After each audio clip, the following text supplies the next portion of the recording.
Think beyond a degree. Build real impact. Shape your future with an MBA. From IILM University.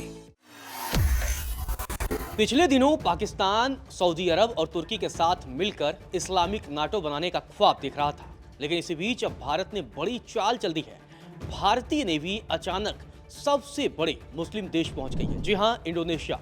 भारतीय navy Indonesia क्यों पहुंची और ये पाकिस्तान के लिए कैसे एक बड़े झटके के तौर पर देखा जा रहा है, इस पूरे मसले पर हमारे साथ न्यूज रूम में ऋतिक जुड़े हैं। ऋतिक, पाकिस्तान लगातार दुनिया के सबसे बड़े मुस्लिम देश इंडोनेशिया से नजदीकियां बढ़ाना चाहता था, लेकिन अब भारत ने अचानक वहां पर नेवी भेज दिया है। तो सबसे पहले ये बताइए कि भारत ने अपना नेवी क्यों भेजा है? हाँ बिल्कुल, देखिए जिस तरीके से भी भारत और पाकिस्तान दोनों ही, मैं कहूँगा, इंडोनेशिया के साथ अपने अच्छे रिश्ते साझा करते हैं, लेकिन पाकिस्तान इन दिनों बहुत ज़्यादा क्लोज होने की कोशिश कर रहा था एक सबसे बड़े मुस्लिम इस्लामिक राष्ट्र की तरफ जाने के लिए, इंडोनेशिया के लिए। लेकिन दूसरी ओर भारतीय नौसेना ने अपना जो बेड़ा है वो वहाँ पे भेज दिया और इसके बाद पाकिस्तान को एक बहुत बड़ा झटका देने की कोशिश की है। सबसे बड़ी बात मैं आपको बताऊं, यहाँ पर 3 दिन सबसे बड़े मुल्क में भारतीय नौसेना वहां पर रुकने वाली है। 3 दिन का ये पूरा दौरा, जिसमें देश के रक्षा मंत्रालय ने बताया कि नौसेना के इस स्क्वाड्रन में INS तीर, शार्दुल, सुजाता शामिल है। वही भारतीय तटरक्षक बल का समुद्री जहाज ICGS सारथी इस यात्रा में शामिल है। 3 दिन की इस यात्रा के दौरान भारतीय और इंडोनेशियाई नौसेनाओं के बीच कई तरह की गतिविधियां होने वाली है। दोनों देशों के नौसैनिक ने आपस में बातचीत भी कर ली है और एक दूसरे की कार्यप्रणाली को समझ लिया है। इसके साथ सांस्कृतिक कार्यक्रमों में हिस्सा लिया, क्योंकि बेहद एक कह सकते हैं बहुत अच्छी अगर हम समझने की कोशिश करें, दर्शकों को बताने की कोशिश करें कि मतलब दुनिया में मौजूदा समय में समुद्र में लगातार हलचल बढ़ रही है और समुद्र की सीमाओं को लेकर भी दुनिया के कई देशों में तनाव बढ़ रहा है और भारत लगातार अब समुद्र में अपने आसपास और दुश्मन देशों के भी पड़ोसियों के साथ जमकर अभ्यास कर रहा है। तो ये अभ्यास बहुत अहम हो जाता है और इस दरमियान भारतीय नौसेना ने इंडोनेशिया में क्या क्या किया है जो पाकिस्तान के लिए बड़ी चुनौती होने वाला है। देखिए बिल्कुल, भारतीय नेवी का आखिर मकसद क्या है, क्यों गई है वो इंडोनेशिया, ये जानना बहुत जरूरी है। क्योंकि सबसे पहले बात मैं आपको बता दूं, प्रशिक्षण स्क्वाड्रन के वरिष्ठ अधिकारी कैप्टन टीजो के जोसेफ ने यहाँ इंडोनेशियाई नौसेना के वरिष्ठ अधिकारियों से मुलाकात की है और इस दौरान समुद्री सुरक्षा, जैसा कि आपने शुरुआत में वीडियो में कहा, सहयोग और क्षेत्रीय हितों जैसे मुद्दों पर विचार विमर्श किया है। ये तस्वीरें भी आप देख सकते हैं, तस्वीरें सामने आई है खुद एक्स प्लेटफॉर्म पर। अगर मैं आपको बताऊं, ऑफिशियली ये तस्वीरें जो है वो सामने स्पोक्स पर्सन ऑन नेवी के एक्स प्लेटफॉर्म पर भारतीय नौसेना के आधिकारिक अकाउंट द्वारा इन तस्वीरों को जारी किया गया है और ये तस्वीरें बताने के लिए काफी हैं कि भारत और इंडोनेशिया के संबंध कितने मजबूत हैं और ये संबंध अब समुद्र में भी और मजबूत हो रहे हैं। बिल्कुल, देखिए समुद्र में मजबूत हो रहे हैं और इसी के तहत वहां पर इंडोनेशिया का ये दौरा 3 दिन का भारतीय नौसेना का है। और ऐसे में अगर मैं आपको बताऊं तो इसमें, जैसे कि मैंने आपको बताया, इंडोनेशिया में एक विशेष स्वागत समारोह भी रखा गया है जिसमें इंडोनेशियाई नौसेना के वरिष्ठ अधिकारी और भारत के वाणिज्य दूतावास के प्रतिनिधि सम्मिलित हुए हैं। ये मौका आपसी समझ और भरोसे को और गहरा करने का रहा है। भारतीय नौसेना के ट्रेनी अधिकारियों को इंडोनेशियाई नौसेना की सुविधाएं दिखाई गई हैं ताकि वो वहां के कामकाज को और बेहद करीब से रजत इस चीज को वो समझ सके। और इसके अलावा दोनों देशों के नौसैनिकों ने साथ मिलकर कई गेम्स भी वहां पर खेले हैं और योग भी किया। ये तस्वीरें आप देख सकते हैं, वहां पर उन लोगों ने साथ में गेम्स खेले हैं, योगा भी किया, जिससे आपसी तालमेल और भाईचारा को उन्होंने मजबूत करने की कोशिश की। और इस दौरान भारतीय जहाजों को इंडोनेशिया स्कूली बच्चों के लिए खोला गया है। ये बड़ी बात है, उन्होंने एक बहुत बड़ा दिल दिखाया। छात्रों ने भारतीय जहाजों को देखकर काफी उत्साह भी दिखाया और ये दौरा उनके लिए एक यादगार पल बन गया।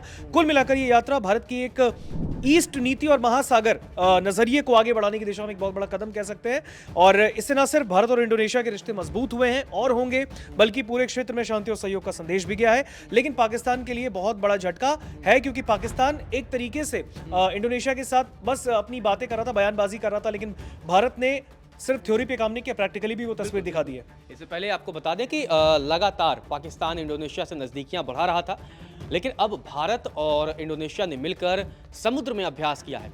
अगर हम इंडोनेशिया और भारत के रिश्तों को समझने की कोशिश करें, ऋतिक, कितने पुराने ये संबंध हैं, किस लिहाज से, क्योंकि सांस्कृतिक हो, सामरिक हो, राजनयिक हो, रक्षा सहयोग की बात हो, आर्थिक हो, तो दोनों देशों के जो रिश्ते हैं वो काफी मजबूत रहे हैं। तो दोनों देशों के जो रिश्तों की बुनियाद है उसके बारे में जरा बताइए। बिल्कुल, देखिए भारत और इंडोनेशिया का संबंध आज से नहीं, 2000 लगभग 2000 साल पुराना संबंध है ये।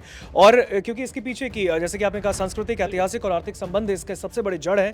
भारत का अंडमान निकोबार द्वीप जो है वो समूह इंडोनेशिया के साथ एक समुद्री जो सीमा है उसे साझा करता है, उसे शेयर करता है। दोनों देश अब एक दूसरे के प्रमुख व्यापारिक, रणनीतिक और रक्षा भागीदार भी हैं, जिसमें द्विपक्षीय व्यापार 2023-24 में $29.4 बिलियन से ज्यादा तक पहुंच गया है। तो सबसे बड़ी, ये अपने आप में बहुत बड़ी रकम हो जाती है कि $29 बिलियन से अधिक का कारोबार हो रहा है और भारत की आजादी के बाद से ही 1949 में ही दोनों देशों के बीच संबंध स्थापित होते हैं। बिल्कुल ऋतिक। अब बिल्कुल अगर हालिया घटनाक्रम को भी देखें राजा, तो 2025 में इंडोनेशियाई राष्ट्रपति ने 75वें गणतंत्र दिवस समारोह में मुख्य अतिथि के रूप में हिस्सा भी लिया था। ठीक 1 साल पहले। बिल्कुल, जो दोनों देशों की बढ़ती मित्रता को साफ तौर पर दर्शाता है।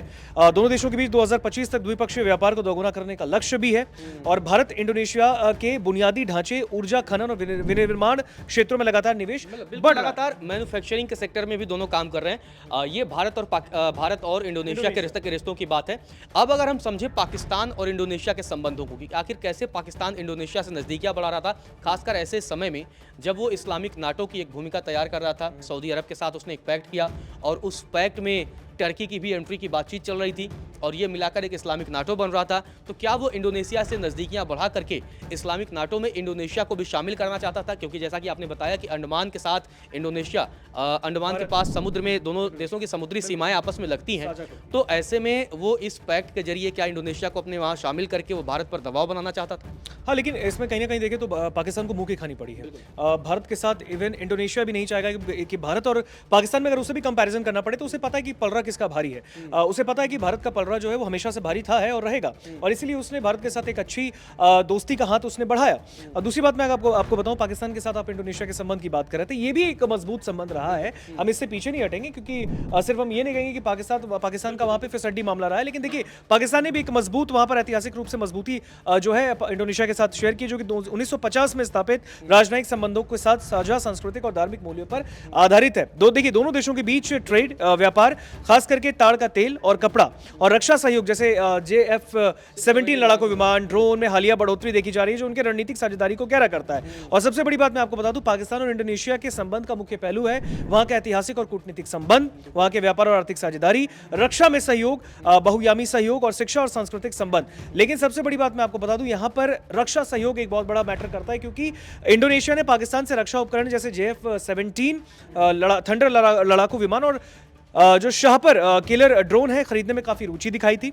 और ऐसे में 2026 की शुरुआत में, यानी कि अभी जो 2026 चल रहा है, इसमें एक बड़ी रक्षा डील की ओर संकेत भी करता है। तो कहीं ना कहीं एक तरफ पाकिस्तान के साथ भी उसकी एक डील होने की बात, बड़ी बात है कि दोनों के बीच जो व्यापार है द्विपक्षीय इंडोनेशिया और पाकिस्तान के बीच, वो 5 अरब अमेरिकी डॉलर का है, जबकि भारत के साथ भारत और इंडोनेशिया का कारोबार 29 अरब अमेरिकी डॉलर से ज्यादा का है। मतलब 6 गुना से ज्यादा आसपास भारत और इंडोनेशिया के बीच कारोबार है पाकिस्तान की तुलना में। इंडोनेशिया वो देश है जहां पर आज भी रामलीला का आयोजन किया जाता है। तो इस लिहाज से दोनों देशों के जो रिश्ते हैं वो सांस्कृतिक तौर पर काफ़ी पुराने हैं और इसीलिए भारतीय नौसेना का ये कार्यक्रम बहुत अहम हो जाता है। दोनों देश एक दूसरे की समुद्री सीमा को साझा करते हैं और वहाँ पर एक दूसरे के साथ अभ्यास इस बात की ओर इशारा भी करता है कि निकट भविष्य में अगर कोई चुनौती आए तो दोनों मिलकर उसका सामना करेंगे।